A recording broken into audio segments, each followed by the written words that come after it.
I almost didn't go. Looking back, that's probably the smartest decision I made that day.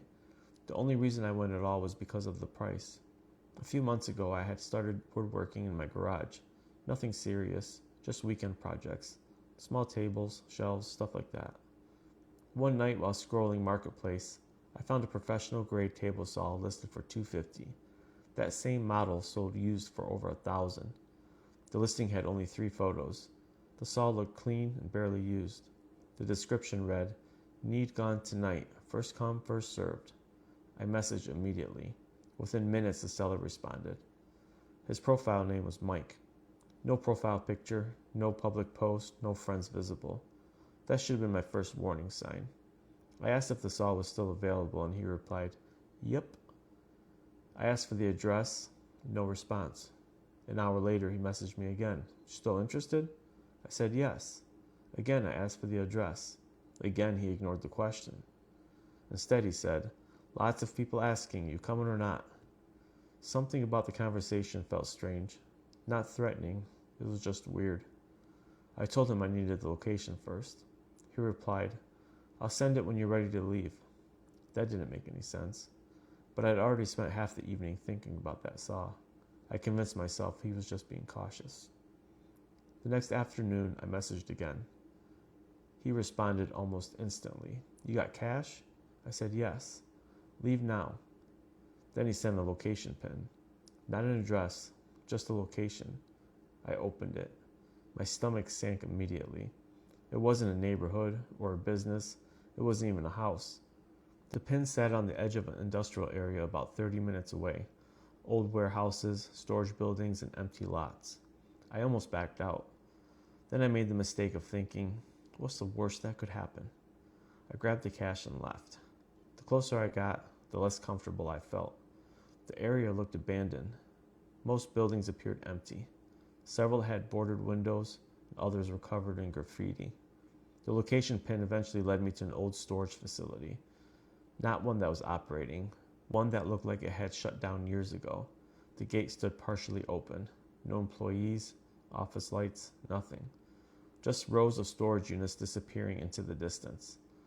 I parked near the entrance. Immediately my phone buzzed. It was Mike. "You're here." That caught my attention, because I hadn't messaged him. I looked around, nobody nearby. Then another text appeared. "Come around back." I stared at the screen. Back of what? The facility was huge. I asked where exactly. His response came immediately. "You'll see me." That wasn't reassuring. I sat there for a moment debating whether to leave. Then I noticed something. Several vehicles were parked deeper inside the property. At least 4, maybe 5. None appeared occupied. No lights, no movement. Just parked. Something about that bothered me. Who parks at an abandoned storage facility? I told myself they were probably workers, or security, or anything else. Then I started driving, slowly. Rows of storage units passed on both sides. The place felt dead. Every sound echoed. Every turn looked identical. I rounded one corner and finally saw someone. A man standing beside an open storage unit, hands in his pockets, watching me approach. I parked about 50 feet away. Immediately I noticed something strange. There was no table saw. Not outside, not inside, nothing. The man motioned me closer. I stayed where I was. I rolled the window down slightly. "Where's the saw?" The man smiled. Not a friendly smile, just enough to make me uncomfortable. Then he pointed toward the unit. "It's inside." I couldn't see anything inside. The unit was dark, completely dark. I asked if he could bring it out. His smile disappeared. He didn't even answer. Instead, he said, "Cash on you?" Every instinct I had suddenly started screaming. I don't know why. Maybe it was the empty storage facility. Maybe it was the dark unit. Maybe it was the way he kept glancing behind me. Whatever it was, something felt wrong. Very wrong. I told him I left the money in the truck. Then I put the vehicle in reverse. His expression changed immediately. His friendly act vanished. "Come look at it." Not a request. It was a demand. I backed up faster. The man took several steps towards me, then stopped, just watching. I turned around and headed for the entrance. As I drove away, I glanced in the mirror. The man was no longer alone. Two other people had emerged from somewhere behind the storage units, standing beside him, watching my truck leave. I didn't stop until I reached the gas station several miles away. My hands were shaking. I kept telling myself I was overreacting, that maybe it had been legitimate. Maybe I was paranoid. Then my phone buzzed. It was Mike. "You wasted my time," followed by, "You were almost there." I blocked the number immediately. A week later, I mentioned the experience to a friend who worked for a local police department. When I told him the location, his face changed. Apparently, officers had responded to several complaints involving that same storage facility over the years. People meeting sellers, cash transactions, strange encounters. Nothing ever resulted in arrests, but enough reports existed that officers knew the address by memory. To this day, I don't know what would have happened if I'd walked into that storage unit. Maybe nothing. Maybe it was a legitimate sale. But I don't believe that, because I still remember that final text. Not the one about wasting his time. The one that arrived several minutes later. A message I'd missed while driving. Just 3 words. "Should have come inside." I deleted Facebook Marketplace for a while after that. And ever since then, I have one rule.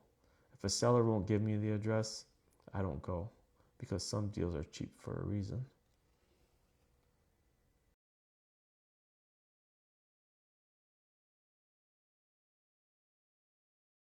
The couch looked brand new.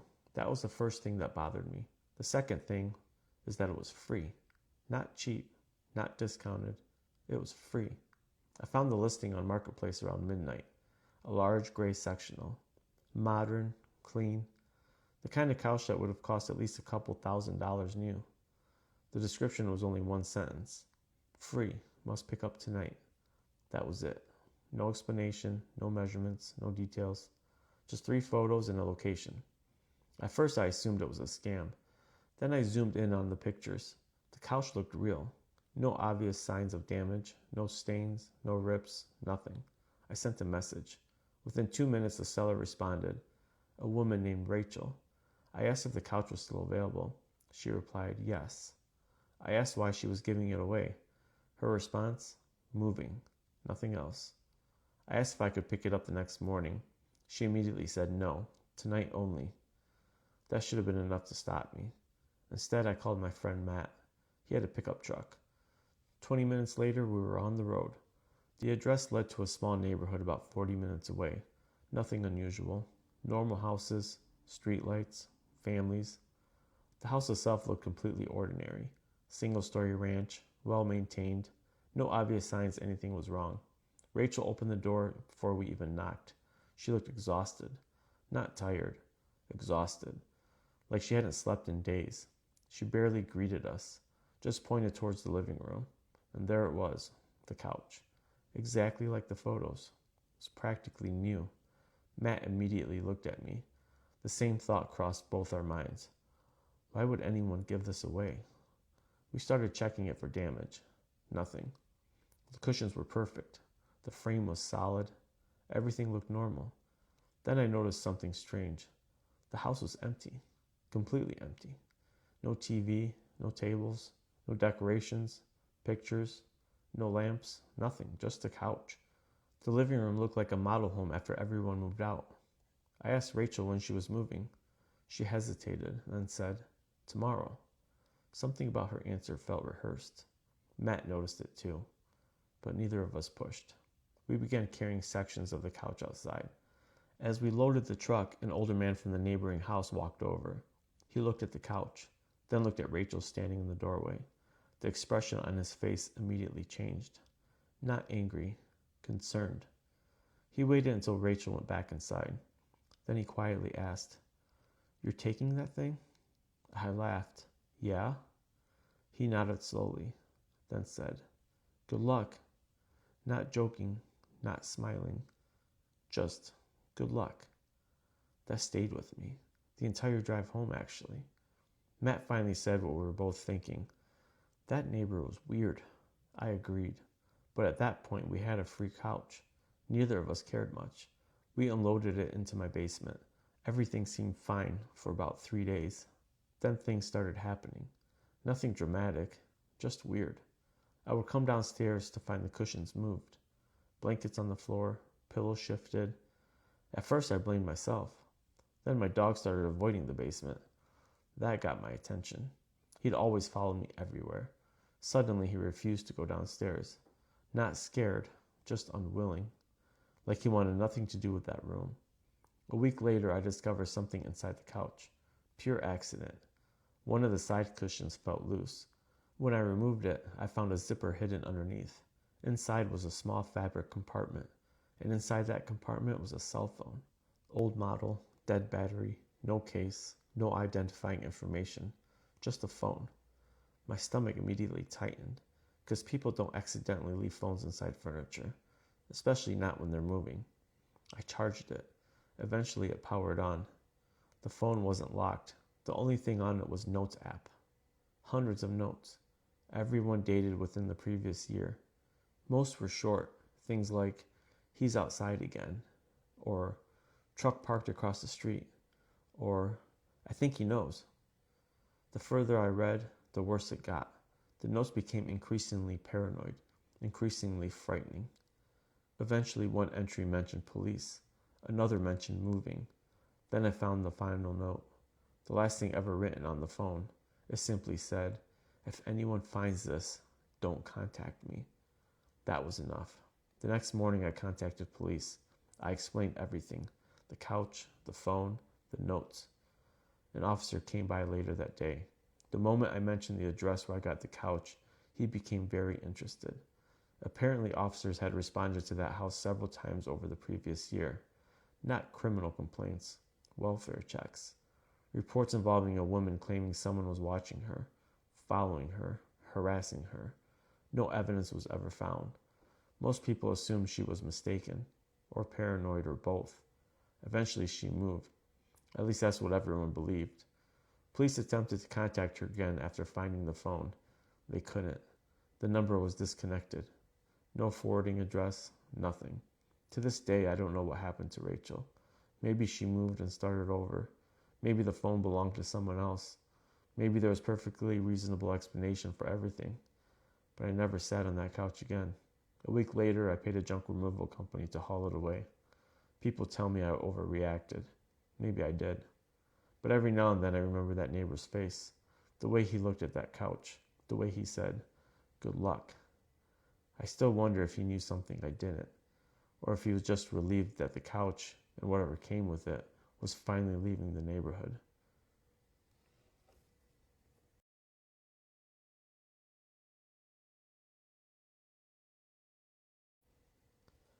I bought the camera because I wanted to start making YouTube videos. The irony of that isn't lost on me. If I'd picked literally any other camera, the story probably never would have happened. I found the listing on Facebook Marketplace. Canon, DSLR, 2 lenses, tripod, extra batteries, everything included. The price was almost suspiciously low. Normally the setup would have cost around $1,200. The seller wanted $400. I assumed he needed money fast. That happened all the time on Marketplace. The seller's profile looked normal. Real photos, years old, mutual friends, nothing strange. We agreed to meet at a coffee shop. The transaction itself lasted less than 5 minutes. The seller seemed nervous, not dangerous, just distracted, like he wanted to leave. I checked the camera, it powered on, the lenses worked, everything looked fine. I handed him the cash, and he left immediately. That should have been the end of it. For about 2 weeks, everything was great. I filmed some test footage, learned editing, started planning videos. Then one night I decided to clear the memory card. Before deleting everything, I checked the existing files, mostly out of curiosity. There were hundreds of videos, not unusual. The seller had obviously used the camera for years. I planned on deleting everything. Then I noticed something. Most clips were ordinary, family gatherings, vacations, birthday parties. But the final folder was different. No dates, no names, just numbered files. The first video showed a parking lot. Nothing happened. The second video showed a grocery store entrance. Again, nothing happened. The third showed a gas station. Same thing. I almost deleted them. Then I realized something. The videos weren't random. The camera was hidden. Every clip had been filmed from inside a vehicle. Zoomed in, watching people. The same people, over and over. Different locations, different days, same individuals. That made me uncomfortable immediately. I kept watching. The videos became increasingly focused on one particular woman, leaving work, shopping, walking her dog. The footage stretched over months, maybe longer. By this point, I was debating whether to stop watching. Then I opened the final clip. The video lasted less than 30 seconds. The woman exited her house, walked towards her car, looked directly towards the camera, then the recording ended. That would have been unsettling enough, except for what happened next. The following morning, I received a Facebook message from the seller. His account name, his profile, everything matched. The message simply said, "Did you watch the files?" My stomach dropped, because I hadn't contacted him at all. I never mentioned the videos. I never messaged him after the sale, yet somehow he knew. I didn't respond. A few minutes later, another message appeared. "Delete them." Then, seriously. Then, "Delete them now." I blocked the account immediately. For several days, I tried convincing myself it was a joke, until a police detective knocked on my door. A real detective. Badge, marked vehicle, everything. The moment he mentioned the camera, I knew. Apparently, investigators had been attempting to locate the seller for weeks, not because of marketplace fraud, because of stalking. The woman from the videos had filed multiple reports. The camera itself had become evidence, except nobody knew where it was until I bought it. The detective asked if I viewed the files. I told him yes. His expression changed immediately. Then he asked a question I'll never forget. "Did he contact you afterward?" When I said yes, he sighed.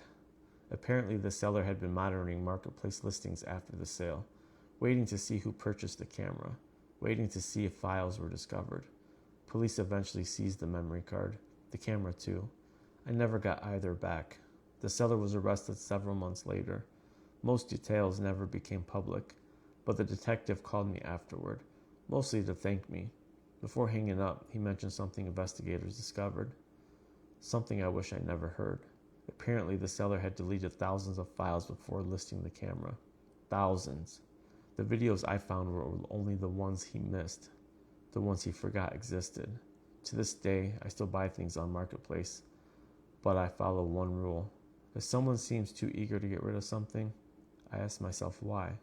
Because sometimes the item isn't what they're trying to get rid of. Sometimes it's the evidence.